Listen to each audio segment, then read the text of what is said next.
अध्याय 166 देवियों के प्रति कमजोरी। संरक्षक बनना। तुम बदमाश, क्या बकवास कर रहे हो? तुम्हें पीटने की इच्छा है? ये जियांगे शायद ही कभी इस स्वर में बोली। मास्टर, आपने उस समय बहुत मदद की थी, इसलिए मुझे आपको ये उपहार देने दीजिए। अर्जुन ने शक्तिवर्धक फल, चपलता वर्धक फल और 2 छोटे पुनरुज्जीवन गोलियां पेश की जो उसने तैयार की थीं। 100 वर्ष का फायरी पावर फ्रूट और क्लियर विंड फ्रूट। तुम्हें ये कीमती चीजें कहाँ से मिली? ये जियांगे ने आश्चर्य से पूछा। ये घर पर ही बनाए गए हैं, अगर आपको कोई आपत्ति न हो। ये जियांगे अर्जुन की बातों से खुश हो गईं और एक मधुर, स्पष्ट हंसी हंस पड़ी जो वास्तव में दिव्य लग रही थी। अर्जुन को जब उनकी हंसी सुनाई दी तो उसे अनुभव करने में कठिनाई हुई। तुम बड़े मीठे बोलने वाले हो। तुम कह रहे हो कि तुमने वे फल बनाए जो 100 साल बाद ही पक सकते हैं। यह क्या है? ये जियांगे ने छोटी सिरेमिक बोतल की ओर इशारा किया जिसमें 2 छोटी पुनरुज्जीवन गोलियां थीं। वह जानती थी कि अर्जुन समझाएगा कि वे क्या थीं अगर वह चाहता, और उन्होंने जिद नहीं की। मैंने कुछ रसायन विज्ञान का अध्ययन किया और औषधीय गोलियों का एक कड़ाहा तैयार किया। ये 2 गोलियां हैं जो मैंने विशेष रूप से आपके लिए रखी हैं, सम्माननीय मास्टर। अर्जुन ने आंख मारते हुए गंभीरता से जवाब दिया। ये जियांगे मुस्कुराईं और बिना कुछ बोले अर्जुन को देखती रहीं। अर्जुन उनकी तेज, समझदार नजरों का सामना नहीं कर सका और मान गया। ये छोटी पुनरुज्जीवन गोलियां वे हैं जो मैंने हाल ही में तैयार की हैं। ये आपकी साधना को 20% तक बढ़ा सकती हैं। एक बार फिर ये जियांगे के चेहरे पर मुस्कान फैल गई। अर्जुन को थोड़ा आश्चर्य और भ्रम महसूस हुआ। विचार यही महत्व रखता है, तुम्हें इन्हें अपने लिए बचाना चाहिए। क्या तुम्हारे मन में भविष्य के लिए कोई योजना नहीं है? ये तुम्हारे कौशल के लिए बहुत मददगार होनी चाहिए। साथ ही ये संकेत देना बंद करो कि मैं बूढ़ी हो रही हूँ। मैं अभी 30 भी नहीं हुई हूँ। अर्जुन एक पल के लिए स्तब्ध रह गया, फिर जवाब दिया, एक व्यक्ति अधिकतम 2 गोलियां ही खा सकता है। यह मेरे अतिरिक्त सामान की बर्बादी होगी। मैंने पहले ही अपना हिस्सा खा लिया है और उनके प्रभाव और स्वाद काफी अच्छे हैं। मैंने ये विशेष रूप से आपके लिए रखी हैं, लेकिन अब ज्यादा बचे नहीं हैं। मैं आज शाम को बाद में गोलियों का एक हिस्सा बड़े मास्टर को भेज दूंगा। अन्य एल्डर्स के लिए तो मेरे पास पर्याप्त नहीं है। ये जियांगे को यह अजीब नहीं लगा कि अर्जुन औषधीय गोलियां तैयार कर सकता था। वह जानती थी कि वह एक असाधारण शिष्य था और वास्तव में एक पहेली था। ये जियांगे अर्जुन को क्लाउड मिस्ट पीक पर फुर्सत की सैर के लिए ले गईं। उनकी सैर के दौरान देवी जैसी ये जियांगे और क्लाउड मिस्ट पीक दोनों ही एक अलौकिक शांति की आभा उत्सर्जित कर रहे थे। अर्जुन खुद को रोक नहीं सका और पूछा, मास्टर, क्या आप रोज खाना खाती हैं? हैरान होकर ये जियांगे ने अर्जुन को देखा जिसने ईमानदारी से पूछा था। मास्टर हंस पड़े। मैं वास्तव में भी इंसान हूँ, इसलिए जाहिर है मैं खाती हूँ। इसमें क्या गलत है? मेरे मास्टर के लिए खाना बहुत साधारण लगता है। जो भी मास्टर को देखता है वह आपको एक अलौकिक देवी कल्पित करता है, एक देवता जो गहरे पहाड़ों या जंगल में अमर फलों पर जीवित रह सकती है। अर्जुन ने थोड़ा शर्मिंदा होकर अपनी नाक रगड़ी। देवता, ये तो ज्यादा जंगली जैसा लगता है। क्या मुझे इसे तारीफ मानना चाहिए कि मैं इंसान जैसी नहीं लगती? तुम्हारी सजा के रूप में तुम आज रात का खाना बनाओगे। यह उस खाने से ज्यादा स्वादिष्ट होना चाहिए जो मैंने पहले शर्मा कुल में खाया था। ये जियांगे मुस्कुराईं। कोई समस्या नहीं। पहले का अर्जुन हमेशा आज्ञाकारी, आभार से भरा और अपमान से रहित रहा था। ये कहना झूठ होगा कि उसका कोई व्यक्तिगत मकसद नहीं था। ऐसी दिव्य देवता की कौन इच्छा नहीं करता। अर्जुन को हमेशा बड़ी उम्र की महिलाओं और देवियों के प्रति रुचि रही थी, लेकिन ये रुचि अभी के लिए अव्यावहारिक थी। उस रात अर्जुन ने अपने ड्रंकन फ्रेग्रेंस फ्रूट का उपयोग करके स्वादिष्ट व्यंजनों से भरी एक मेज तैयार की। इससे ये जियांगे गहराई से प्रभावित हुई क्योंकि उन्होंने अर्जुन के पाक कौशल के बारे में पहले कुछ नहीं सोचा था। शर्मा कुल में दावत उसकी मां ने तैयार की थी। उन्होंने नहीं सोचा था कि यह छोटा लड़का वही कर सकता है। सुगंध से पता चलता था कि उसकी क्षमताएं और भी उच्च स्तर की थीं। रात में अर्जुन ने ठहरने के लिए एक आकस्मिक कमरा पाया। अर्जुन को क्लाउड मिस्ट पीक पर बर्तन और पैन देखकर आश्चर्य हुआ। वह अचानक देवी जैसी मास्टर को खाना बनाते हुए देखने के लिए उत्सुक था। दूसरे दिन जैसे ही अर्जुन ने अपनी सुबह की ट्रेनिंग पूरी की, ग्रेट हॉल में 1 घंटी 3 बार बजी। आवाज सुरीली लेकिन उदास और तीखी थी। इसे कई मील दूर सुना जा सकता था, लेकिन अगर आप घंटी के ठीक नीचे थे तो ये बहरी नहीं करने वाली थी। अर्जुन, चलो, सेक्ट मास्टर तुम्हारे और वुशुआंग के लिए एक औपचारिक उद्घाटन और संरक्षक के रूप में तुम्हारे नामांकन के लिए एक समारोह की तैयारी कर रहे हैं। ये जियांगे ने अर्जुन को सूचित किया जो उनके पास था। क्या मुझे हर बार प्रवेश करने के लिए मास्टर पर ही निर्भर रहना पड़ेगा? अर्जुन ने पूछा जब वे स्नो व्हाइट क्रेन पर सवार हुए। हाँ, इसलिए अब से आज्ञाकारी रहो वरना मैं तुम्हें क्लाउड मिस्ट पीक पर अकेले रोता हुआ छोड़ दूंगी। अर्जुन ने दिव्य आवाज को सुना जो उसे एक आम विषय पर डांट रही थी। उसे सुकून और मुक्ति महसूस हुई। उसने जाना कि कई लोग उस पर ईर्ष्या करते थे कि वह ये जियांगे का शिष्य बन गया। वे न केवल मार्शल आर्ट बल्कि एक देवी जैसी उपस्थिति के साथ दैनिक बातचीत के लिए भी लालायित थे। कोई भी हर दिन उसकी स्वर्गीय आवाज सुनकर बहुत आनंद प्राप्त कर सकता था। जब वे वहां पहुंचे तो पहले से ही ग्रेट हॉल के सामने एक व्यवस्थित भीड़ जमा थी। यह उतनी भीड़भाड़ वाली नहीं लग रही थी जब इसे विशाल ग्रेट हॉल के सामने देखा गया था। जैसा कि लोग पंक्तियों में खड़े थे, अर्जुन ने भीड़ को स्कैन किया। प्रत्येक पंक्ति में 90 लोग थे और कुल 90 पंक्तियां थीं, जो 8100 लोगों के दर्शक बने। सभी की नजरें दंग रहे अर्जुन पर थीं। वे अर्जुन की पहचान का अनुमान लगा रहे थे, लेकिन जब वह ये जियांगे के साथ नीचे उतरा तो कोई फुसफुसाहट भी नहीं हुई। अर्जुन स्काईस्वॉर्ड सेक्ट में सख्त अनुशासन से चुपचाप अभिभूत था। अर्जुन ने लोगों के समुद्र को घूरा। वे अपनी रैंक के अनुसार खड़े थे। पीली शर्ट पहने लोग सबसे पिछली पंक्ति में और लाल शर्ट सामने में थे। उसने लाल शर्ट वालों में बेली वुफेंग को देखा और उस अलग युवक की ओर मुस्कुराया जिसने वास्तव में एक दुर्लभ मुस्कान के साथ जवाब दिया।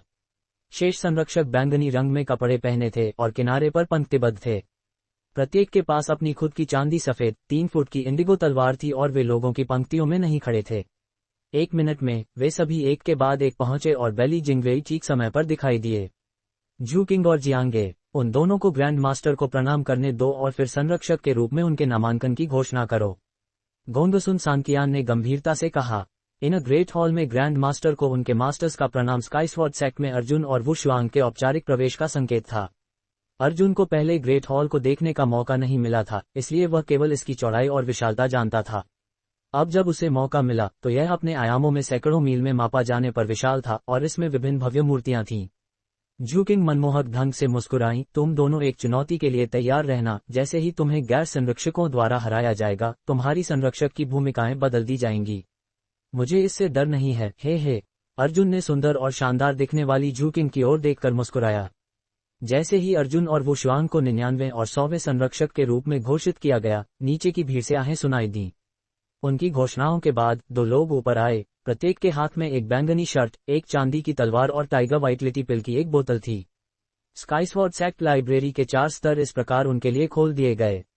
ये एक संरक्षक के विशेषाधिकार थे, जिसमें लाइब्रेरी में प्रवेश सबसे वांछित विशेषाधिकार था। ... जैसे कोई सपने में हो, अर्जुन कठोरता से आदेशित कार्यों का पालन करता रहा, लेकिन उसे एहसास ही तब हुआ जब उसने देखा कि भीड़ छितरा चुकी थी कि समारोह समाप्त हो गया था। मास्टर, क्या आपने मुझसे वादा नहीं किया था कि जब मैं स्काईस्वॉर्ड सेक्ट का हिस्सा बनूंगा तो आप मुझे एक बड़ा उपहार देंगी? मुझे यह अभी तक क्यों नहीं मिला, खासकर जबकि दिन लगभग खत्म होने वाला है। मैं इसे पाए बिना जाने को तैयार नहीं हूं। अर्जुन ने अपने हाथों में बैंगनी शर्ट, चांदी की तलवार और टाइगर वाइटलिटी पिल की बोतल को देखा। उसने वह याद किया जो ये जियांगे ने पहले उल्लेख किया था। अध्याय 167 होतन के शिखर से एक चुनौती। मास्टर, क्या आपने मुझसे वादा नहीं किया था कि जब मैं स्काईस्वॉर्ड सेक्ट का हिस्सा बनूंगा तो आप मुझे एक बड़ा उपहार देंगी? मुझे यह अभी तक क्यों नहीं मिला, खासकर जबकि दिन लगभग खत्म होने वाला है। मैं इसे पाए बिना जाने को तैयार नहीं हूँ। तुम मेरे इकलौते शिष्य हो, इसलिए मैं नहीं भूलूंगी। इसके अलावा तुम्हारे सिवाय मैं इसे किस और को दे सकती हूँ? ये जियांगे ने हल्की हंसी के साथ कहा। थोड़ी देर बाद वुशुआंग वहां आ गईं। ये जियांगे ने अर्जुन को देखा। आज स्काईस्वॉर्ड पीक पर रुको। ऐसे लोग होंगे जो तुम्हें और वुशुआंग को चुनौती देंगे। मैं सूर्यास्त से पहले तुम्हारे पास आऊंगी। हाँ, ठीक है, यह आप पर निर्भर है मास्टर, और मेरे लिए परेशान होने की कोई आवश्यकता नहीं है। अर्जुन मुस्कुराया और देखता रहा जब ये जियांगे स्नो वाइट क्रेन पर सवार होकर चली गईं। वह अलौकिक सुंदरता जो एक राज्य को उखाड़ फेंक सकती थी, अभी भी बहुत प्रभावशाली थी। स्नो वाइट क्रेन पर ये जियांगे और गोल्डन विंग थंडर कोंडोर पर उस आश्चर्यजनक महिला का आकर्षण दोनों की भव्यता की धारा और उनकी शानदार सुंदरता की घातकता में समान था। अर्जुन, तुम फिर से खोए हुए हो। खांस खांस। इस क्षण बेली वुफेंग मुस्कुराते हुए आया। संरक्षक बनने पर बधाई। मैं वास्तव में आपके दादा का इलाज करने के लिए धन्यवाद देने आया हूँ। मैंने आपके दादा का इलाज खुशी से किया, जैसा कि उन्होंने कहा था। नियति एक अजीब पारस्परिक शक्ति है। ये तभी होती है जब यह आपसी हो और साथ ही अमूल्य भी हो। अर्जुन हंसा। इस अलग थलग युवक के बारे में कुछ सकारात्मक था। क्या तुम अभी देख रहे हो? वहां लोगों का एक समूह है जो सभी तुम्हें चुनौती देने का इंतजार कर रहे हैं। उन्होंने तुम्हारे आने से पहले ही ये तय कर लिया था। ये तब हुआ जब उन्होंने सुना कि छोटे अंकल मास्टर जियांगे ने तुम्हें अपना शिष्य स्वीकार कर लिया है। बेली वुफेंग ने एक छोटी मुस्कान के साथ कहा। हालांकि बेली वुफेंग बेली जिंगवेई का पोता था, वह उसका शिष्य भी था, इसलिए ये जियांगे के लिए छोटे अंकल मास्टर की उपाधि थी। उसके माता पिता की अनुपस्थिति का मतलब था कि कोई अजीब स्थिति नहीं होगी। क्या तुम उनके करीब हो? अर्जुन ने बैली वुफेंग को प्रश्नपूर्ण दृष्टि से देखा। कोई अच्छा या बुरा रिश्ता नहीं है, लेकिन कुछ एल्डर्स के करीब हैं। वह अपरिचित संरक्षकों को अचानक सामने आने पसंद नहीं करते हैं। उस पर बैली वुफेंग की तरह ही लाल कपड़े पहने 10 से अधिक किशोर चले आए। इससे उन्हें कार्यकारी के रूप में पहचाना गया, जो संरक्षक या यहां तक कि एल्डर्स बनने की उम्मीद रखते थे। ये भाई अर्जुन होने चाहिए। स्वागत है। हम में से कुछ आपसे और इस सुंदर महिला से कुछ सुझाव आदान प्रदान करना चाहेंगे। आप क्या सोचते हैं? बोलने वाला एक लंबा, सुंदर लड़का था जिसकी आंखें आकर्षक थीं। ये दुर्भाग्यपूर्ण था कि अर्जुन को इस व्यक्ति पर ऐसी स्त्रीलीन आंखें देखना बिल्कुल पसंद नहीं आया। सुझावों का आदान प्रदान करना अपने इरादों को व्यक्त करने का बस एक सूक्ष्म तरीका था। साफ शब्दों में, इसका मतलब था अभ्यास करना। इसे एक कमजोर शिष्य द्वारा एक मजबूत प्रतिद्वंद्वी को चुनौती देने के लिए एक सुविधाजनक बहाने के रूप में भी व्याख्या किया जा सकता था। अन्य लोगों ने अर्जुन और वुशुआंग को निष्क्रिय रूप से देखा। उनकी नजरें थोड़ा अधिक समय तक वुशुआंग पर टिकी रहीं। अर्जुन को ऐसी नजरों से एक परिचित नापसंदगी महसूस हुई। ये नंबर 1 रेड शर्ट जिनशू है। वह गैर जन्मजातों में उत्कृष्ट कौशल रखता है। बैली वुफेंग ने ठंडे ढंग से टिप्पणी की। अर्जुन को पता था कि यह उसके लिए एक अनुस्मारक था कि होतन के शिखर पर लोगों के पास असामान्य तकनीकें हो सकती हैं जो एक जन्मजात को भी घायल कर सकती हैं। हम पीछे के युद्ध के मैदान पर प्रतीक्षा करेंगे, अर्जुन ने एक बड़ी मुस्कान के साथ कहा और ग्रेट हॉल के पीछे की ओर चल पड़ा। उनके चारों ओर काफी भीड़ थी और कई संरक्षक भी थे। संरक्षकों को उनकी शर्ट के रंग से पहचाना जा सकता था। सभी उस हंगामे को खुशी खुशी देख रहे थे। विशेष रूप से बैंगनी रंग का एक भारी युवक था जो हर पल का आनंद लेता प्रतीत होता था, जिससे उसे पढ़ना मुश्किल हो रहा था। चलो वुशुआंग, चलो शेर से पहले कुत्ते को पीटते हैं। अर्जुन ने वुशुआंग की ओर एक अर्ध मुस्कान भेजी और आलस्य से टिप्पणी की। भाई वुफेंग, तुम भी आकर देखो, अर्जुन ने हंसते हुए बैली वुफेंग से कहा। जरूर, बैली वुफेंग ने एक और दुर्लभ मुस्कान दिखाई। जब अर्जुन बैंगनी बैटल स्टेज पर पहुंचा तो जिनशू नाम का लड़का मैदान के बीच में अपनी तलवार पकड़े था। उसकी आंखें बंद थीं और सिर थोड़ा झुका हुआ था। वह सबको सुंदर लग रहा था, लेकिन अर्जुन को नहीं। उसे जिनशू घमंडी, अज्ञानी, दिखावटी और मूर्ख लगा। मंच के नीचे कई महिला शिष्य थीं, जिनमें कुछ पीली शर्ट पहने लोग भी थे जो मोहित दिख रहे थे। संरक्षकों में भी कुछ प्रशंसक थे। हालांकि वे तिरस्कार से देख रहे थे, शायद इसलिए क्योंकि उनके पास उच्च कौशल थे। नौमहाद्वीप आभा से भरे थे। साधक होने के नाते वे सभी युवा दिखते थे। उदाहरण के लिए गोंगसुन सांकियान लगभग 80 वर्ष का होने के बावजूद 30 वर्ष का दिखता था। जूकिंग पीक की महिला शिष्य आकर्षक थीं, लेकिन स्काईस्वॉर्ड सेक्ट का हिस्सा होने वाला हर कोई अत्यधिक प्रतिभाशाली था और उनकी हड्डी की संरचना अच्छी थी। उनके शरीर अनुपात में थे और वे मजबूत, स्वस्थ और सुडौल थे। उनके आंकड़े, शरीर के ढांचे और मांसपेशियां सही आकृतियों के साथ तनी हुई थीं। अर्जुन चांदी सफेद 3 फुट इंडिगो स्वॉर्ड को पकड़े धीरे धीरे युद्ध के मंच पर चढ़ा। उसी समय जिनशू ने अपना सिर उठाया और अपनी आकर्षक आंखों की जोड़ी खोली जो आक्रामकता और लड़ने की इच्छा से भरी थी। उसने खुद को नंबर 1 लड़ाका बताया, यहां तक कि शुरुआती जन्मजात भी उसकी असामान्य तकनीकों के आगे झुक जाते थे। उसे संदेह था कि यह जवान, चिसल्ड आदमी जन्मजात हो सकता है। उसने समान आयु के साधकों की तुलना में कठिन प्रशिक्षण किया था। जब उसने अर्जुन के संरक्षक बनने की खबर सुनी तो उसका दिल जल उठा। कोई कैसे इतना भाग्यशाली हो सकता है कि वह ज्ञान प्राप्त करे और जन्मजात प्राप्त करे। उसकी समझ और इच्छाशक्ति अर्जुन से कम नहीं थी, लेकिन वह ज्ञान प्राप्त करने या कोई सफलता पाने में असमर्थ रहा था। हालांकि कोई जल्दी नहीं थी, लेकिन जन्मजात प्राप्त करने के लाभकारी फायदे पाने की इच्छा उसे पीड़ित कर रही थी। जितनी जल्दी उतनी कम गति। हालांकि वह बस अपने घमंड से आगे नहीं बढ़ पा रहा था। जब अर्जुन ने कम उम्र में जन्मजात प्राप्त किया तो वह और भी जलने लगा। इस लड़ाई को जीतना उसके महत्वाकांक्षाओं के लिए एक सांत्वना होगी। अर्जुन तलवार पकड़े स्थिर खड़ा था। भाई अर्जुन, मुझे आपको मार्गदर्शन करने में परेशानी देनी होगी। जिनशू को महसूस हुआ कि उसका एड्रेनालाइन पंप हो रहा था, लेकिन ऐसा झूठा नाटक करना अभी भी आवश्यक था। शुरू करो, अर्जुन ने मुस्कुराते हुए जवाब दिया। उसे ऐसे शौकिया लोगों के साथ अभ्यास करने में कोई दिलचस्पी नहीं थी। जितनी जल्दी लड़ाई खत्म होगी उतना जल्दी वह जा सकता था। जिनशू एक चैलेंजर के रूप में सावधान रहने की योजना नहीं बना रहा था। उसने आगे बढ़कर अपनी लंबी पन्ना तलवार बाहर निकाली। एक छोटे सिर हिलाने के बाद उसने अर्जुन की दाईं ओर एक विस्तृत छलांग लगाई। औसत आदमी अपनी तलवार दाहिने हाथ में पकड़ता था और उसे अपनी दाईं ओर बचाव में परेशानी होती थी। जिनशू अपनी गति और शक्ति पर घमंड करता था। दुर्भाग्य से उसका प्रतिद्वंद्वी असाधारण अर्जुन था। अर्जुन अपनी तलवार म्यान में रखकर इंतजार कर रहा था। जब वह स्पष्ट रूप से तेज विरोधी खतरनाक रूप से करीब आया तो अर्जुन की तलवार जिनशू की कलाई पर थी, मानो यह वहां पहले से ही थी।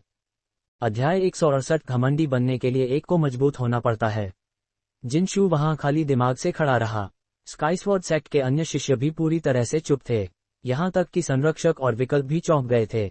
जिनशू ने खुद को संभाला और उसका सारा खून उसके चेहरे पर आ गया। क्या वह बहुत लापरवाह था? अगर उसने अपना हथियार गिरा दिया तो वह उससे कैसे प्रतिस्पर्धा कर सकता था? क्या यह अपमान का एक रूप था? तुम अपनी तलवार उठा सकते हो और फिर से कोशिश कर सकते हो, लेकिन इस बार तुम्हें और अधिक सावधान रहना होगा, अर्जुन ने मुस्कुराते हुए कहा। हालांकि उसकी आंखें साफ थीं, लेकिन इससे दूसरों को अजीब लगा। जिनशू ने दांत पीसे और अर्जुन पर फिर से हमला करने के लिए अपनी लंबी तलवार उठाई। वह इस बार अतिरिक्त सावधान था, लेकिन फिर भी वह केवल एक चाल चल सका। छिन छिन ... अर्जुन ने उससे फिर से तलवार गिरवा दी और उसकी दोनों बाहों को सुन्न कर दिया। लड़ाई के मैदान के नीचे पूरी भीड़ की आंखें और दिल भी सुन्न थे। अर्जुन ने न तो शुरुआत से और न ही अंत तक अपने जन्मजात क्यूई का उपयोग किया। उसने जिस स्थान पर खड़ा था वहां से एक भी कदम नहीं हिलाया। क्या मैं सपना देख रहा हूं? क्या वाकई वह इतनी कम मेहनत से जिनशू को हरा सकता है? इस चीख ने बाकी दर्शकों को जगाया जो अभी भी सदमे में थे। इतना सुंदर और इतना मजबूत, एक लड़की ने लालसापूर्वक कहा। अर्जुन ने जिनशू को देखा, जो लड़ाई के मैदान में बैठा था। वह ऐसा दिख रहा था मानो वह गूंगा हो, और उसने सिर हिलाते हुए आह भरी।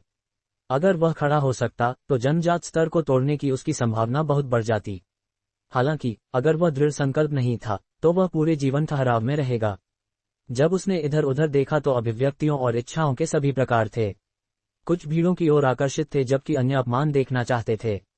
कुछ लोगों ने दूसरों का फायदा उठाना चाहते थे जब वे सबसे उदास स्थिति में थे। अर्जुन को वाकई बहुत चिढ़ हुई। मैं, अर्जुन, आज एक मार्शल चुनौती शुरू करूंगा। आज कोई भी मुझे चुनौती दे सकता है। मैं सबको स्वीकार करूंगा। हालांकि आज के बाद किसी को भी मुझे परेशान नहीं करना चाहिए। इस दिन के बाद मैं केवल अपने कौशल का उपयोग मारने के लिए करूंगा। उसका सुस्त स्वर इस प्रकार की लड़ाइयों के प्रति उदासीनता से भरा था, लेकिन उसके पास कोई विकल्प नहीं था। ऐसा था मानो मैदान के नीचे सभी उसके लिए जोकर थे। घमंडी, अज्ञानी, घमंडी। वह अहंकार से भरा है, लेकिन बड़ी बहन उसे पसंद करती है।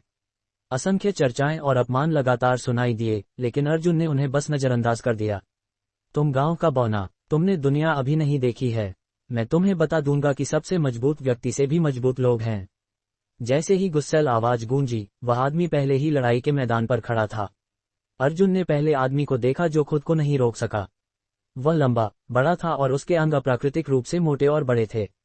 वह बलवान था, बैल जैसी आंखों और गंदे बालों वाला। अर्जुन को संदेह था कि इस प्रकार के लोग स्पष्ट रूप से मजबूत लेकिन मूर्ख थे। कैसे उसने भी जन्मजात स्तर को तोड़ा था? अर्जुन ने एक नजर में जान लिया, यह मजबूत आदमी अपनी ताकत पर निर्भर था। उसने कोई अतिरिक्त शब्द नहीं कहा। अर्जुन ने तब तक प्रतीक्षा की जब तक प्रतिद्वंद्वी ने खुद को स्थिति में नहीं किया और संकेत दिया कि वह तैयार है। अर्जुन सीधे उस आदमी की ओर बढ़ गया। उसकी गति बहुत तेज नहीं थी और उसके दाहिने हाथ पर सुनहरी परत का एक हल्का प्रकट हुआ। इस अवधि के दौरान उसने अपने वायलेट ज़ेड इमोर्टल के क्षेत्र में 9 waves great golden Buddha palm के दूसरे स्तर तक पहुंच गया था। दुर्भाग्य से उसने अपने कौशल को प्रदर्शित करने का पहला प्रयास इस मोटे और पेशेवर आदमी को दिया। वह आदमी तुरंत मैदान से बाहर गिर गया और इसके साथ 2 हड्डियों के टूटने की आवाज आई। वह बिना आवाज किए बेहोश हो गया और यह पहले से ही अर्जुन का उस पर आसान जाना था। फिर से केवल एक चाल। मैदान के नीचे कुछ लोगों ने चीखे। कई दर्शक चुप हो गए। एक जन्मजात केवल एक चाल से बेहोश हो गया। मैं 15 मिनट प्रतीक्षा करूंगा। अगर कोई मुझे चुनौती नहीं देता तो मैं चला जाऊंगा। मैंने पहले जो शर्तें बताई थीं वे अभी भी लागू हैं। इस दिन के बाद मुझे उम्मीद है कि कोई मुझे फिर से परेशान नहीं करेगा। अर्जुन ने अपने सबसे कम प्रोफाइल वाले स्वर का उपयोग करके उदासीन आवाज में बात की जो उसकी भारी दिखावट को प्रदर्शित करती थी। मैंने उससे शादी करने का फैसला कर लिया है। वह सबसे अधिक व्यक्तित्व वाला आदमी है जिसे मैंने कभी देखा है। एक मोहित महिला ने मैदान में अर्जुन को देखा। अपने आप को देखो, क्या तुम नहीं देख सकती कि उसके पास पहले से ही एक सुंदरता है? एक अन्य महिला ने तिरस्कारपूर्वक फुसफुसाया। आसपास का मैदान चुप था। मैं नहीं चाहता कि स्काईस्वॉर्ड सेक्ट के संरक्षक अपनी लड़ाइयां हारने पर भी अपनी आत्मा खो दें। मैं नहीं चाहता कि दूसरे हमें कायर समझें। इस आवाज का पालन करते हुए बैंगनी कपड़े पहने एक लंबा और हट्टा-कट्टा युवक मैदान की ओर चला। विकल्प एल्डर हो नान। उसने पिछले साल की प्रतियोगिता में विकल्प एल्डर के रूप में 10वां स्थान जीता था। उसकी शक्ति जन्मजात ग्रेड 2 है। किसी ने चीखा। इस बार ये दिलचस्प होगा। देखते हैं वह बच्चा अभी कितना घमंडी बन सकता है। वह एक शुरुआती जन्मजात संरक्षक को हराने के कारण ही इतना अहंकारी है। अर्जुन ने उन चर्चाओं पर कोई ध्यान नहीं दिया और मोटी स्टील की छड़ पकड़े दृढ़ किशोर को देखा। उसने ये भी सुना कि वह सभी विकल्प एल्डर्स में 10वें था। इससे क्या फर्क पड़ता है? उसने इस जन्मजात ग्रेड 2 को नजरअंदाज कर दिया क्योंकि वह एक जन्मजात ग्रेड 4 को मारने में सक्षम था। इसके अलावा उसने 9 waves grade golden Buddha palm सीखा जिसने उसकी प्रभावशाली शक्ति में और अधिक शक्ति जोड़ी। उसने इस लंबे, हटे-कट्टे और मूर्ख किशोर को देखा जिसमें अधिक चरित्र और अटूट स्थिति है। अर्जुन बहुत भयंकर नहीं होना चाहता था, लेकिन उसे अभी भी अन्य युवा पीढ़ियों को डराने की आवश्यकता थी। बहुत अच्छा, तुम वाकई एक आदमी हो। अर्जुन हंसा और लंबे और हटे-कट्टे आदमी से बोला। अर्जुन के शब्दों ने विरोध की एक और लहर को जन्म दिया, लेकिन उन्होंने उसका बहुत अपमान नहीं किया। अगर वाकई उसे गाली देने वाले लोग थे तो वह किसी को मारने में दिक्कत नहीं करेगा। आओ। हु नान ने स्टील की छड़ क्षैतिज रूप से पकड़ी। अर्जुन ने सिर हिलाया और तुरंत अपनी गति को सीमा तक बढ़ा दिया। उसके हाथ में चांदी की तलवार को टाइगर्स डिसेंट की एक छोटी तकनीक के साथ एकीकृत किया गया। उसने स्टील की छड़ पर प्रहार किया जिसे अपने मालिक का बचाव करने का समय ही मिला। हर कोई केवल एक जोरदार दहाड़ और धातु के एक दूसरे से टकराने की आवाज सुन सकता था। फिर से केवल एक चाल। इस बार उसकी आवाज जोर से थी। उसके आसपास के लोगों ने इस सुखद रूप से चौंके हुए विशेषज्ञ को गुस्से से देखा। उसने एक और को बेहोशी की हालत में पहुंचा दिया। इस बार जब अर्जुन ने बात भी नहीं खत्म की थी, मैदान के नीचे सभी चले गए। बेहोश लोगों को भी उठा लिया गया। अर्जुन ने केवल बचे हुए एकमात्र व्यक्ति को देखा, वैनरेन वुशुआंग। अर्जुन के कार्यों को जल्दी से स्काई स्वॉर्ड सेक्ट में सभी के आसपास फैलाया गया और अब यहां तक कि सेक्ट मास्टर और अन्य एल्डर्स ने भी इसके बारे में सुना। वे सभी चौंक गए लेकिन खुश थे। घायल लोगों के लिए उन्होंने खुद अर्जुन को चुनौती दी थी। इन झड़पों में घाव अपरिहार्य परिणाम थे। वह दोपहर तक वैनरेन वुशुआंग के साथ स्काई स्वॉर्ड पीक पर रहा। हालांकि उनके आसपास के लोग उसे अजीब तरह से घूरते रहे, अर्जुन ने परवाह नहीं की। दोपहर में वैनरेन वुशुआंग जूकिंग पीक लौट आईं। अर्जुन के पास कोई उड़ने वाला बाइसन नहीं था और उसकी देवी गुरु वहां नहीं थी। अर्जुन केवल स्काई स्वॉर्ड पीक के आसपास घूम सकता था। दूसरों को उसे अजीब जैसा देखने से थककर अर्जुन ने चोटियों के आसपास देखने के लिए एक सुदूर गली ढूंढी। एक पहाड़ अपनी भव्यता, शक्ति और सुंदरता के कारण सुंदर होता है। अगर कोई इसकी ऊंची ऊर्जा को महसूस कर सके तो ये पहाड़ को और अधिक वांछनीय बना देगा। एक और कहावत है कि अमर और छिपे हुए मास्टर्स ऊंचे पहाड़ों पर रहना पसंद करते हैं, जो दिखाता है कि पहाड़ स्वर्ग थे। स्काई स्वॉर्ड माउंटेन एक बड़ा पहाड़ था और स्काई स्वॉर्ड सेक्ट ने इसका केवल एक छोटा सा हिस्सा कब्जा किया था। इसलिए कई निर्जन पहाड़ की चोटियां थीं जो विकसित नहीं की गई थीं। आखिरकार समय के लिए उनका कोई उपयोग नहीं था। अर्जुन ने अपनी कल्पना को स्वतंत्र रूप से भटकने दिया और उद्देश्यहीन रूप से घूमता रहा। जिन स्थानों पर वह पहुंचा वे और अधिक उजाड़ होते गए। जब अर्जुन ने वापस लौटने का फैसला किया तो उसके तेज कानों को एक छोटी आवाज सुनाई दी। हालांकि यह बहुत शांत थी, अर्जुन ने इसे स्पष्ट रूप से सुना। यह एक महिला की आवाज थी और यह एक आदमी के साथ मजे करते समय कराहने की आवाज थी। अर्जुन ये देखने के लिए मदद नहीं कर सका कि यहाँ अपना काम कौन कर रहा था। अगर वे अपना काम निपटाने के लिए आ रहे थे तो यह एक अवैध संबंध होना चाहिए। जब वह सेक्ट में आया था तो फरवरी की शुरुआत थी। अब ये लगभग मार्च होना चाहिए। क्या वे यहाँ ऐसा करके हथियार को जमने से नहीं डरते थे? अध्याय 169 तीसरी एल्डर जूकिंग का रहस्य। अर्जुन ने आवाज का अनुसरण किया और एक आसानी से छिपी हुई गुफा की खोज की। जब अर्जुन पास पहुंचा तो उसने महसूस किया कि गुफा का मुंह दो लोगों के लिए एक साथ प्रवेश करने के लिए काफी चौड़ा था। आवाजों की आवाजें तेजी से स्पष्ट होती जा रही थीं। वे उत्साह और जुनून से भरी थीं। महिला की आवाज में चुंबकत्व का एक संकेत था क्योंकि यह जोर से थी और भावनाओं से भरी थी। अर्जुन तेज सांस लेने और तेज गति से कराहने की आवाज सुन सकता था। यह अर्जुन के लिए बेहद उत्तेजक था और उसे यह विश्वास दिलाया कि उसकी कराहट में पुरुषों से भरे ट्रक को आकर्षित करने की शक्ति थी। बकवास, यहाँ वास्तव में एक बिस्तर है। ऐसा लगता है कि इसे यहाँ लंबे समय के लिए रखा गया है। एक झलक में वह देख सकता था कि बिस्तर के ऊपर दो जैद सफेद शरीर सांपों की तरह आपस में गुंथे हुए थे। अर्जुन स्तब्ध रह गया क्योंकि बिस्तर के ऊपर वास्तव में दो सुंदर महिलाएं थीं। ये पहली बार था जब अर्जुन ने दो महिलाओं को समलैंगिक कृत्य करते हुए देखा था। एक महिला दूसरी के ऊपर चढ़ गई, उसके वक्ष स्थल को चूमते और चूसते हुए। अर्जुन को लगा कि उसने पहले जो कराहत सुनी थी वह उस महिला से निकली होगी जो उसकी पीठ के बल लेटी थी और सेवा का आनंद ले रही थी। अपने कोण से वह ऊपर वाली महिला को अपना निष्पक्ष और पूर्ण उभरा हुआ नितंब दिखाते हुए देख सकता था। यहाँ तक कि उसके आनंद के छेद की गीलापन भी अर्जुन की आंखों से स्पष्ट रूप से देखा जा सकता था। अर्जुन ने नीचे लेटी हुई महिला की रेतीली आकृति को गुप्त रूप से देखा। उसकी सफेद जैद जैसी टांगें अर्जुन के खून को उबालने में सक्षम थीं। आखिरकार उसने पिछली बार यह काम करने में लंबा समय बीत चुका था। अर्जुन नीचे वाली महिला को देख रहा था जैसा कि उसने देखा कि उसकी आंखें बंद थीं और उसका मुंह थोड़ा खुला था। उसकी छिपी हुई विशेषताओं के बावजूद उसकी कराहट की आत्मा हिला देने वाली आवाज ने निरंतर गूंजना जारी रखा। केवल एक नजर में अर्जुन ने पहचान लिया कि यह मनमोहक महिला और कोई नहीं बल्कि उसकी तीसरी एल्डर झू किंग थी। मास्टर, वू शुआंग नाम की लड़की वास्तव में सुंदर है। क्या मास्टर ने कभी उसके साथ ऐसा करने के बारे में सोचा है? ऊपर लेटी हुई लंबी महिला ने अपना सिर झुकाया और हल्के से बोली। वू शुआंग, उसका दिल पहले से ही उस छोटे बच्चे के साथ है।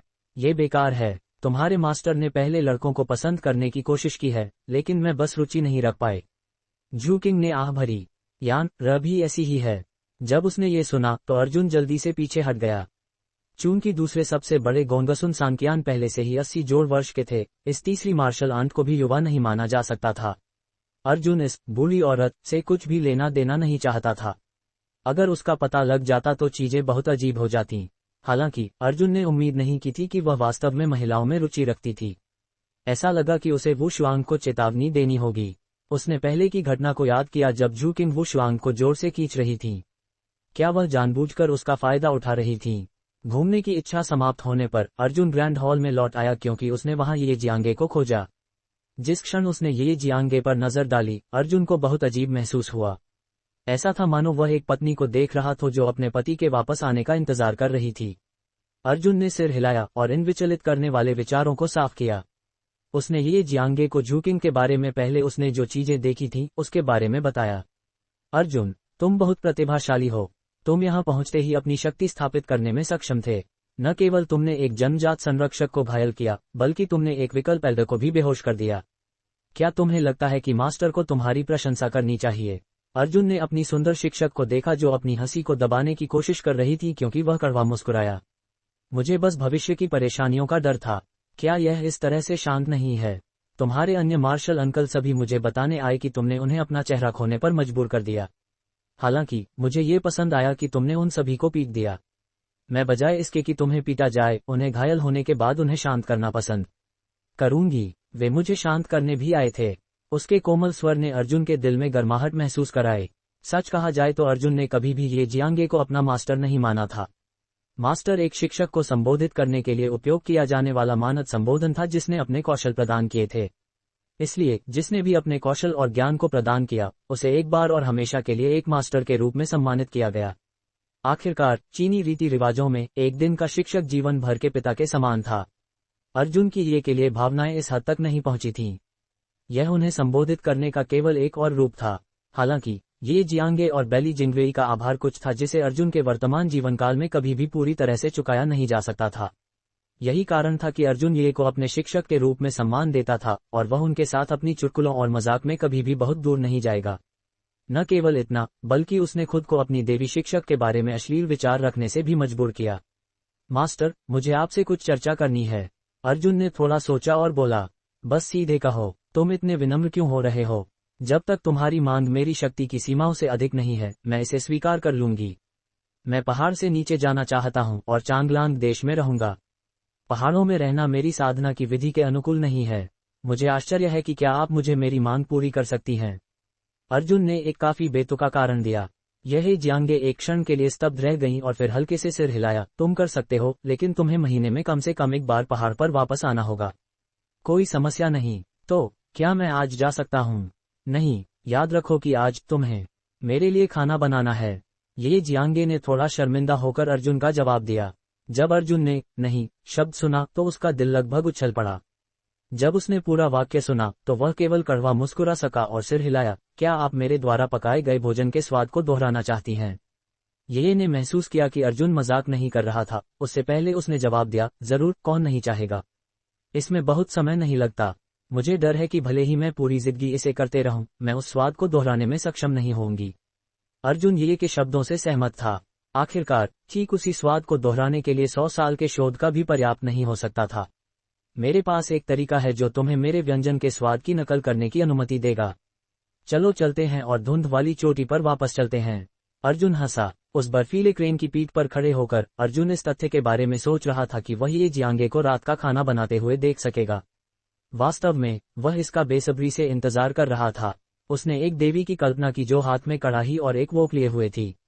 जब अर्जुन ने आखिरकार उस छवि को देखा तो वह उनकी सुंदरता से स्तब्ध रह गया। वह पवित्र और सुंदर दिखती थीं। उनमें एक अनिर्वचनीय गर्माहट थी और दूसरों को उनके साथ मोहित होने की क्षमता थी। वह एक दिव्य प्राणी की तरह दिखती थी जो स्वर्ग से अवतरित हुई थीं। काश वह उनके साथ बातचीत कर सके और एक साथ रह सके। भले ही वे केवल एक दिन एक साथ बिता सकें, यह अविस्मरणीय होगा। उनके द्वारा पकाए गए व्यंजनों को खाने में भी एक अजीब प्रकार की अज्ञात संतुष्टि मिली। उसे इस दिव्य सुंदरता फूल को अपने अंतिम रूप में साधने के लिए कड़ी मेहनत करनी चाहिए। वह दूसरों को इसे नष्ट करने की अनुमति नहीं दे सकता था। अर्जुन ने ये जियांगे के लिए 100 ड्रंकन फ्रेग्रेंस फ्रूट छोड़ दिए। ये को कुछ हद तक अविश्वसनीय लगा जब उन्होंने पता लगाया कि भोजन का उत्कृष्ट स्वाद इस छोटे से फल से आया था। जब उन्होंने खुद द्वारा बनाए गए व्यंजनों को खाने की कोशिश की तो वह उस समय से भी अधिक खुश थी जब उन्होंने जन्मजात स्तर को तोड़ा था। जब उन्होंने अर्जुन को अपने पास 100 फल छोड़ते देखा तो उनकी सुंदरता का वह आभा इतना सुंदर था कि यह हर किसी को मंत्रमुग्ध कर देगा। एक बार फिर उसने कहावत की सच्चाई महसूस की, भोजन और कामुकता सबसे बड़ी चीजें थीं। अगले दिन उसने जानबूझकर वेनरेन वुशुआंग से मिलने गया और जूकिंग के मामलों के बारे में उसे चेतावनी दी। वुशुआंग का शर्मिंदा चेहरा छिपी हुई कड़वाहट से भरने लगा जब उसने अर्जुन की ओर देखा। हालांकि उसने उस पर विश्वास किया क्योंकि अर्जुन ने पहले कभी उससे झूठ नहीं बोला था, खासकर इस प्रकार के मामले के साथ। मैं अभी तुम्हें बता रहा हूं, अगर तुम उसके जाल में फंस जाओ तो उस बूढ़ी औरत को तुम्हें हुक से मत लगने दो।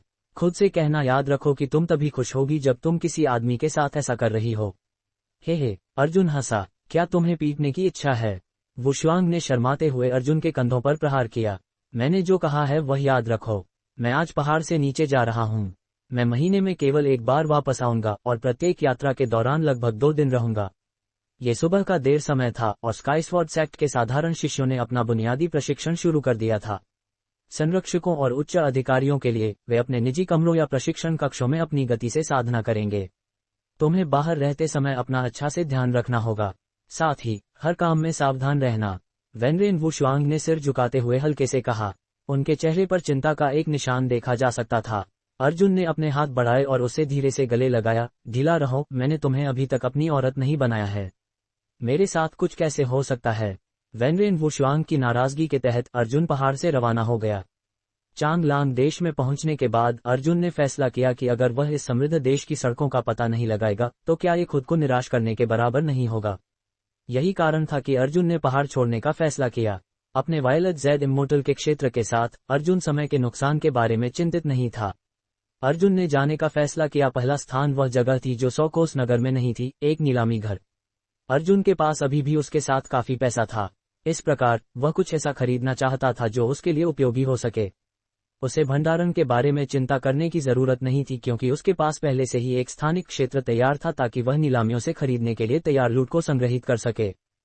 थोड़ा सोचा और फैसला किया कि वह 10 तोला चांदी बर्बाद नहीं कर सकता। उसने भी मुस्कुराते हुए 10 तोला चांदी इस काफी सुंदर महिला के शिखरों में डाल दी। साथ ही उसने चुपके से कुछ छेड़छाड़ भी की। ये गर्म, कोमल था और इसमें काफी अच्छी लोच थी। जैसे ही अर्जुन बैंगनी क्रिस्टल के दरवाजे से गुजरा, महिला की मुस्कान अभी भी नहीं बदली थी। इस भीड़ के साथ जो लोग बोली लगाने का खर्च उठा सकते थे वे 10 तोला चांदी की परवाह नहीं करते थे। इसके अलावा ऐसे भी बहुत थे जिन्होंने आसानी से 100 तोले दे दिए। केवल प्रवेश शुल्क से ही कंट्री ऑक्शन हॉल के मुनाफे में काफी वृद्धि हुई थी। बैंगनी क्रिस्टल के दरवाजे से गुजरने के तुरंत बाद एक बड़ा हॉल दिखाई दिया। यह आश्चर्यजनक रूप से चौड़ा था और जबकि बाहर शोर था, अंदर का माहौल बहुत शांत था। जब अर्जुन बाहर था तो उसने देखा था कि कंट्री ऑक्शन हॉल में प्रतिदिन 2 दौर की नीलामी होती थी, एक सुबह और दूसरी दोपहर को। प्रत्येक दौर लगभग 3 घंटे तक चलता था। नीलामी एक स्वतंत्र प्रतिस्पर्धा थी। नीलामी हॉल के ऊपर 3 स्तर के वीआईपी क्षेत्र थे जिसकी कीमत 1000 तोला चांदी थी। महोदय, क्या आपको वीआईपी क्षेत्र की आवश्यकता है? जब अर्जुन अंदर गया तो नीलामी हॉल की सेक्सी वर्दी पहने एक महिला ने मुस्कुराकर उससे पूछा। इस महिला का स्तर बाहर की महिलाओं से जाहिर तौर पर कहीं अधिक ऊंचा था। सबसे महत्वपूर्ण बात, ये महिलाएं ग्राहकों को ऊपर स्वतंत्र वीआईपी कमरे में ले जा सकती थीं। नीलामी की अवधि के दौरान ग्राहक महिला के साथ जो चाहे कर सकता था। अर्जुन को इस बुद्धिमान दिखने वाली महिला के साथ खेलने की इच्छा हुई जब उसने देखा कि वह वास्तव में सुंदर थी। दूसरी ओर उसमें एक शांत आकर्षण था जिससे यह विश्वास करना मुश्किल होता था कि वह इस व्यवसाय में थी। काली वर्दी ने सेक्सी और अच्छी तरह से बनाए गए शरीर को कसकर पकड़े हुए था, वक्रता को इतनी स्पष्ट रूप से प्रदर्शित करते हुए कि यह किसी को भी बेचैन कर दे। जब उसने ये सोचा कि उसे कई पुरुषों से गुजरना होगा या कुछ अनूठी प्राथमिकताओं वाले लोगों को संतुष्ट करना होगा, तो उसने विचार को त्यागने का फैसला किया। क्षमा करें, मैं एक गरीब आदमी हूं जिसके पास पैसे नहीं हैं। अर्जुन के शब्दों ने उसके आसपास के लोगों को अवाक कर दिया। ये घोषणा करने की क्या जरूरत थी कि आपके पास पैसे नहीं हैं? क्या आप बस यह नहीं कह सकते थे कि आपको इसकी आवश्यकता नहीं है? कुछ अन्य महिलाओं सहित वर्दीधारी महिला ने भी आश्चर्य से अर्जुन को घूरा। अगर ऐसा है तो मुझे आपको परेशान करने के लिए खेद है। कृपया मेरे साथ इस तरफ बैठने के लिए आएं। महिला ने अपनी पेशेवर मुस्कान हासिल की और अर्जुन से बोली। दोपहर हो गया था और नीलामी शुरू होने में अभी 1 घंटा बाकी था। हॉल पहले ही लगभग भर चुका था और ऊपर भी छायाएं टिमटिमा रही थीं। ऊंचा वीआईपी क्षेत्र दृष्टि से ओझल था। महोदय, कृपया यहाँ बैठें। अर्जुन ने देखा कि महिला ने अपनी सुंदर कमर मरोड़ी और एक मोटे मध्यम आयु वाले व्यक्ति का स्वागत किया और जल्दी से उसके साथ ऊपर चली गई। अर्जुन ने कुछ भी महसूस नहीं किया। जम्बूद्वीप की भूमि पर बहुत सी सुंदरियां थीं और काफी संख्या में ऐसी थीं जो इस व्यवसाय में थीं। इसलिए उसे ये दुखद नहीं लगा। हर किसी के मूल्य उनकी आकांक्षाओं से अलग थे, ठीक वैसे ही जैसे नाइट फ्रेग्रेंस कोर्ट में बहुत सी श्रेष्ठ श्रेणी की सुंदरियां थीं। अर्जुन ने देखा कि धन और शक्ति वाले लोग एक सुंदरता को ऊपर ले जाते थे, लेकिन हॉल में भी कई लोग थे। आखिरकार 1000 तोला चांदी एक छोटी राशि नहीं थी। अमीर लोग सिर्फ छवि चाहते थे। उनके पास महिलाओं की कमी नहीं थी। इसके अलावा ऐसे भी थे जो इतने मोटे दिखते थे कि यह संदेह पैदा कर देते थे कि उनका निचला हिस्सा दिखाई देगा भी या नहीं। हॉल का सामने वाला हिस्सा निचला था जबकि पीछे का हिस्सा ऊंचा था। व्यक्ति चाहे जहां हो, वह सामने से बड़े नीलामी मंच को स्पष्ट रूप से देख सकता था। जल्द ही नीलामी शुरू होने का समय आ गया। नीलामीकर्ता और उसके सहायक दोनों ही मध्यम आयु के लग रहे थे। एक संतुलित रूप था और उन्होंने ऐसे कपड़े पहने थे जो उन्हें सक्षम और अनुभवी दिखाते थे। जब वे ऊपर गए तो उन्होंने मुस्कुराया, नीचे बैठे लोगों को नमस्कार किया और तुरंत नीलामी की शुरुआत की घोषणा की। नीलामी की पहली वस्तु एक ओशन सिल्वर स्वॉर्ड था जो ओशन सिल्वर से बना था। इसमें जहर के खिलाफ रक्षा करने की क्षमता थी, लेकिन इसका हमला औसत था। यह मियास्मा या कम स्तर के जहर वाले स्थानों पर ले जाने के लिए एक उपयोगी वस्तु होगी। नीलामीकर्ता ने आकस्मिक रूप से तलवार का परिचय दिया और फिर कहा, शुरुआती बोली 1000 तोला चांदी है और प्रत्येक वृद्धि 50 तोले से कम नहीं होनी चाहिए। बहुत लंबे समय के बाद ही 1050 तोला सुनाई दिया। उसके बाद किसी और ने कुछ नहीं कहा। जम्बूद्वीप की दुनिया में पॉइजन अवॉइडेंस पिल मौजूद थी जो सस्ती और आसानी से ले जाने योग्य थी। इसलिए इस ओशन सिल्वर स्वॉर्ड का मूल्य एक कलेक्टर की वस्तु के रूप में अधिक था। अर्जुन ने उम्मीद नहीं की थी कि यह इतनी आसानी से नीलाम हो जाएगी। उसकी इसमें ज्यादा दिलचस्पी नहीं थी। वह औषधीय जड़ी बूटियों और अजीब वस्तुओं में अधिक रुचि रखता था। वह अपना पैसा बर्बाद नहीं करना चाहता था। आखिरकार उसने अपने साथ ज्यादा पैसा नहीं लाया था। दूसरी वस्तु एक जंगली जानवर का शावक था, एक grade 1 single horn silver wolf. Arjun को यह देखकर आश्चर्य हुआ कि बोलियां बहुत जल्दी 3,50,000 तोले तक पहुंच गईं। अर्जुन को नहीं पता था कि राक्षसी पशुओं, उग्र पशुओं और जंगली पशुओं के शावक सबसे महंगे होते थे। आखिरकार छोटों को वश में करना आसान होता था और वे आपको धोखा देने की संभावना भी बहुत कम होती थी। दूसरी वस्तु से छोटा उत्साह लोगों की उत्साहता काफी बढ़ा गया। सिंगल हॉर्न सिल्वर वुल्फ के शावक को तीसरी मंजिल के किसी व्यक्ति ने जीत लिया। ये बहुत आम बात थी और पहली बार ऐसा नहीं हुआ था। परिणामस्वरूप केवल असहाय आहें गूंज रही थीं। अगली कुछ वस्तुएं ज्यादातर हथियार या उपकरण थीं और जो उपयोगी थे उन पर ऊंची कीमतों में बोली लगाई गई। हालांकि सिंगल हॉर्न सिल्वर वुल्फ की तुलना में कुछ भी नहीं था। अर्जुन के हथियारों के लिए ज्यादा आवश्यकताएं नहीं थीं। इसके अलावा वे दिव्य हथियार नहीं लग रहे थे। जब अर्जुन निराश महसूस कर रहा था तो उसने नीलामीकर्ता को बुलाते हुए सुना, हम अब 100वीं वस्तु की नीलामी कर रहे हैं। ग्राहक ने कहा है कि यह एक संभावित फल पोटेंशियल फ्रूट हो सकता है, लेकिन इसके वास्तविक प्रभाव अज्ञात हैं। ग्राहक ने कहा है कि फल खाने वाले को इसके परिणाम खुद भुगतने होंगे। शुरुआती बोली 10,000 तोला चांदी है और प्रत्येक वृद्धि 500 तोले से कम नहीं हो सकती। नीलामीकर्ता द्वारा शुरुआत की घोषणा करने के बाद लोगों के बीच चर्चा शुरू होने से पहले एक क्षण की चुप्पी छाई रही। अज्ञात चीज की नीलामी करने के लिए वे पागल हो गए हैं। इसके बावजूद कि इसे लेने वाले को अपने परिणाम भुगतने होंगे, वे इतनी ऊंची कीमत पर बोली शुरू कर रहे हैं। इसे देखो, क्या ये जहरीला हो सकता है? 12,000 तोला। जैसे ही दो लोगों ने अपनी बात पूरी की, एक आवाज जोर से चिल्लाई, 13,000 तोला। जब अर्जुन ने संभावित फल शब्द सुने तो वह पहले गहरी सोच में डूब गया और फिर उमंग से खुश हो उठा। पश्चिमी कल्पना वेस्टर्न फैंटेसी में संभावित फल किसी की विशेषताओं एट्रीब्यूट्स को बढ़ा सकता था।